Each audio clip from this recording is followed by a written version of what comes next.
Eu nasci numa família bem disfuncional, com os pais separados, muita briga, muita baixaria, muita bebedeira, às vezes droga, galera vinculada com coisas ruins. Mas quando você nasce dentro desse ambiente, você só entende que esse ambiente é ruim quando você cresce, quando você começa a entender um pouco mais sobre a vida. E às vezes você não tem outros caminhos, porque isso não te é apresentado. Quando eu tinha 10 anos, minha mãe conheceu um cara e ela casou com ele. Os dois brigavam bastante. Só que esse meu padrasto, ele era bem agressivo. Ele batia na minha mãe, às vezes ele queria me bater também, vinha pra cima de mim. Até levei umas porradas dele, mas como eu tinha 10 anos, eu corria, eu me defendia, mas eu via sempre as agressões, sabe? E aquilo era muito ruim. E já teve vez dele vir pra cima de mim com os olhares meio também agressivos, tipo mal intencionado. Então eu conversei com a minha irmã mais velha. Minha irmã mais velha já tinha saído de casa, ela tinha casado com o cara, que assim não era o mais boa índole também, né? Mas todo final de semana ela me buscava para eu poder passar final de semana com ela. Acontece que com os finais de semana, que eu amava passar final de semana com a minha irmã, nossa, eu amava estar com ela, o meu cunhado, ele começou a me dar umas olhadas meio estranhas, eu sentia que aquilo não era legal, que aquilo não era bom, e eu ficava com medo dele, né? Eu não tinha como me expressar, porque parecia que todo mundo era ruim, e eu ficava com medo de falar sobre a situação, de falar o que acontecia. Até que teve um dia que ele veio pra cima de mim de verdade. Em um determinado momento, toda vez que eu ia pra lá, ele passava a mão na minha coxa, ele tinha olhares maliciosos pra cima de mim. Até que um dia ele começou a me mostrar vídeos adultos, vídeos mais 18, vídeos, né, de sites aí. E aquilo era muito impactante, eu nunca tinha visto aquilo, e ele falava que queria fazer aquilo comigo, e aquilo era desesperador, porque eu não sabia para quem pedir ajuda, eu não sabia com quem conversar, a minha irmã já estava me ajudando a não ser agredida e nem abusada pelo meu padrasto dentro de casa. Se eu reclamasse do meu cunhado, ela não ia deixar eu ir para casa dela mais. Então, teve uma vez que era meio de semana, e meu padrasto chegou muito bêbado, começou a bater na minha mãe. No que ele bateu na minha mãe, eu fui tentar defender minha mãe. Ele me pegou pelo pescoço e eu não lembro de mais nada. Pelo que me falaram, ele me enforcou até eu desmaiar. Acontece que quando eu acordei, porque eu lembro de eu acordar com meu avô lá na casa da minha mãe, brigando com ele e falando pra minha mãe, né? Ou você escolhe ele, ou você escolhe ela, que no caso sou eu. Então, meu avô colocou a minha mãe contra a parede e pediu pra minha mãe escolher entre o marido dela ou eu. E minha mãe pediu para que eu fosse morar com os meus avós. Isso significa que ela escolheu o meu padrasto. E eu fui morar com os meus avós. O que para mim foi maravilhoso, porque na casa dos meus avós eu tinha vida, eu tinha paz, eu tinha amor, eu tinha carinho. E eu morei com eles durante 3 anos. Mas antes desse período de 3 anos, assim que eu fui morar com os meus avós, a minha irmã também veio morar com os meus avós. Por quê? Lembra que meu cunhado não era boa índole? Ele foi pego com tráfico de drogas e foi preso. Só que a minha irmã continuava conversando com ele, em contato com ele, ia na cadeia vê-lo. Nesse período eu conheci Jesus, eu conheci a Bíblia, né? Eu conheci a religião, e isso me fazia muito bem. Então, como uma forma de me expressar, que eu tinha aprendido na igreja, eu comecei a escrever cartas de tudo que eu passava dentro da minha casa. Então, toda a agressão do meu padrasto, todas as olhadas que ele já tinha me dado, todo o medo que eu sentia, e também acabei escrevendo lá sobre o que o meu cunhado chegou a fazer comigo, sobre os olhares, sobre quando ele passava a mão em mim, sobre o medo que eu tinha dele, sobre o medo que eu tinha de contar para minha irmã o que acontecia, sobre os vídeos mais 18 que ele me mostrava.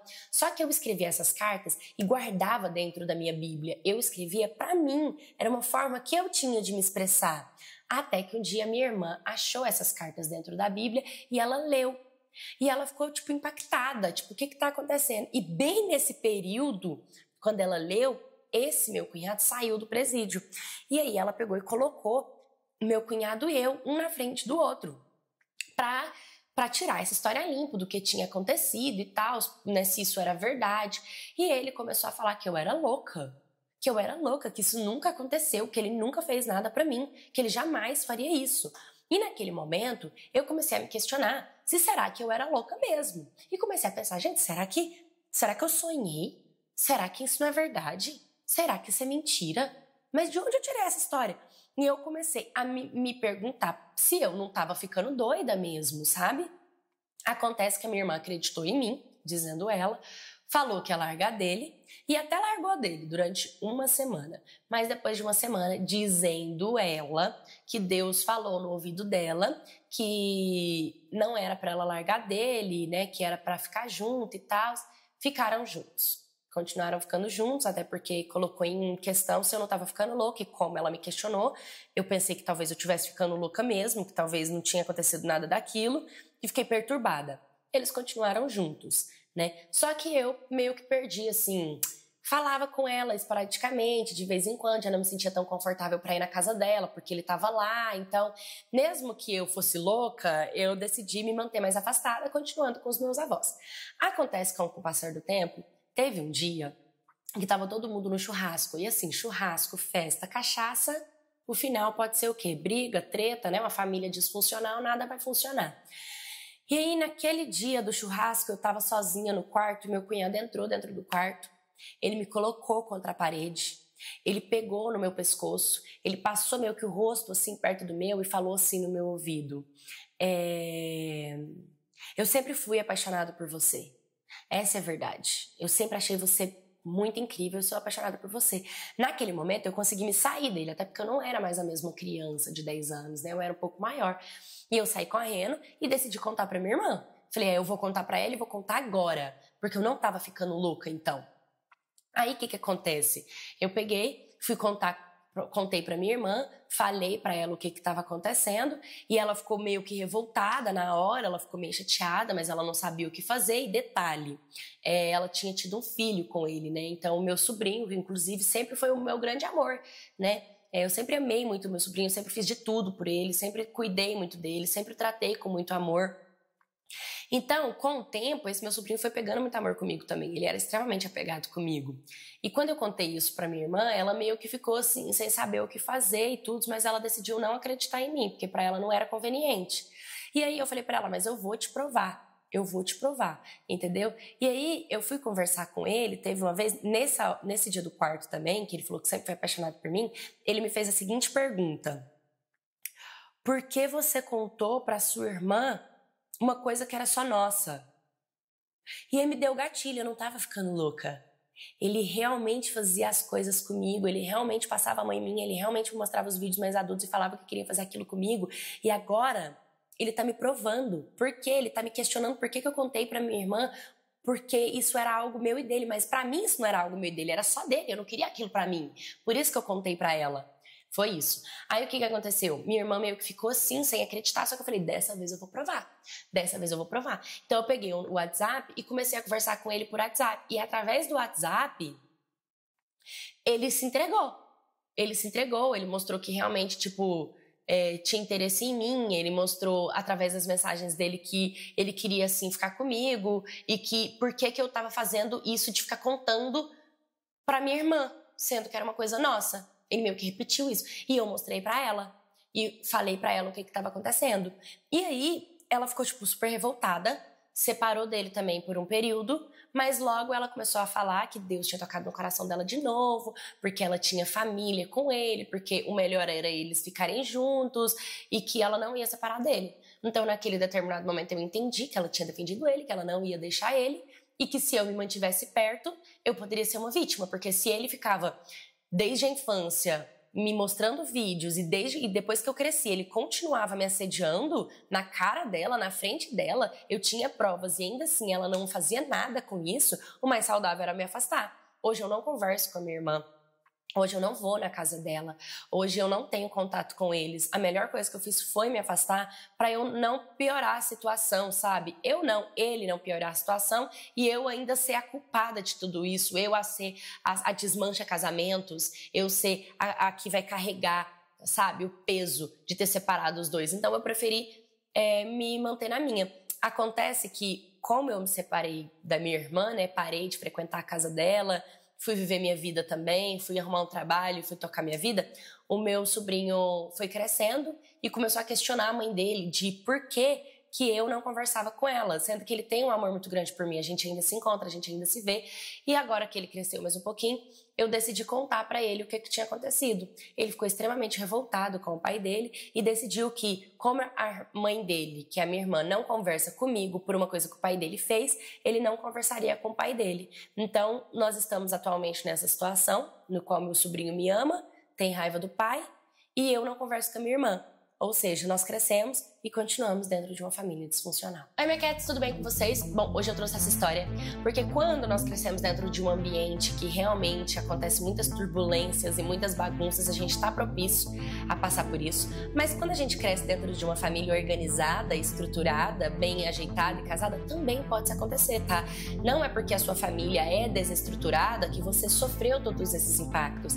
Tem muitas pessoas que têm os avós casados, que têm os pais casados, que é criado dentro de uma igreja e que ainda assim sofre essa disfunção, que ainda assim sofre essa falta de estrutura. Porque muitas das vezes não é sobre com quem você é casado ou com quem você deixou de casar. Às vezes é questão de caráter mesmo. Quem quer ser mau caráter vai ser mau caráter. Tem pessoas que são adotadas, entendeu? Que é criado por tio, que é criado por avô, que é criado por só mulheres, entendeu? Que não conhece o pai, que não conhece a mãe, mas que não passa por traumas como esse. Por quê? Porque é sobre a personalidade, é sobre o caráter, né? É sobre a escolha que a pessoa faz e principalmente sobre o poder que ela acredita que tem. A maioria dessas famílias, elas abusam, elas praticam esse ato por conta do poder que ela tem sobre você. Você é menor, você é criança, ela tem mais potência, ela tem mais entendimento, então é mais fácil para ela praticar esse tipo de atitude, entendeu? O melhor a se fazer realmente foi ter se afastado, você foi inteligente, você foi esperta, você compartilhou com quem tinha que compartilhar, você contou a sua versão e a sua verdade. A partir do momento em que eles não quiseram abraçar a sua dor,